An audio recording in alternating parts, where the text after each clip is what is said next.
সিএনএর খবরের জের টনক নড়ল স্বাস্থ্য দফতরে। ফাঁসি দেওয়ার বিধাননগর প্রাথমিক স্বাস্থ্যকেন্দ্র পরিদর্শনে অ্যাসিস্ট্যান্ট সিএমওএইচ। গত 2 বছর ধরে এই প্রাথমিক স্বাস্থ্যকেন্দ্রে চিকিৎসকের অভাব রয়েছে।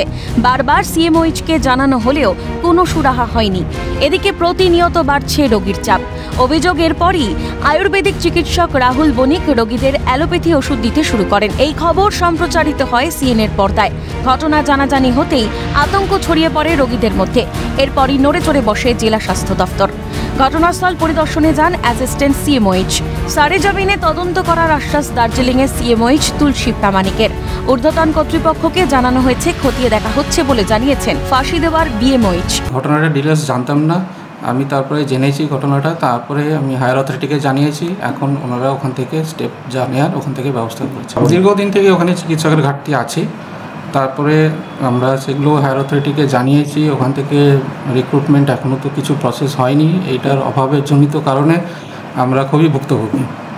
কতজন চিকিৎসক রয়েছেন এবং নার্স রয়েছে? সম্ভব না, একটা বিধাননগর পিএইচসিতে এত পেশেন্ট লোড যেখানে সেখানে দুজনের পক্ষে সামাল দেওয়া কিছু তো মতেই সম্ভব নেই।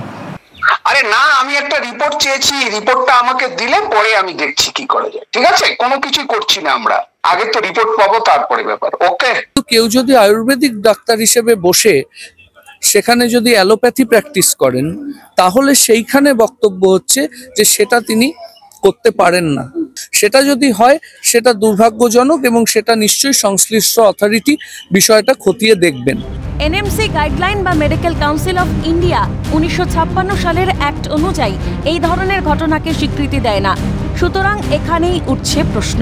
চিকিৎসকের অভাব রয়েছে ঠিকই, কিন্তু একজন আয়ুর্বেদিক চিকিৎসক কিভাবে রোগীদের অ্যালোপ্যাথি ওষুধ দিতে পারেন?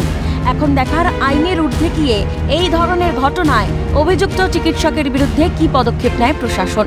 ফাঁসি দেওয়া থেকে বিকাশ ঘোষের রিপোর্ট, ক্যালকাটা নিউজ।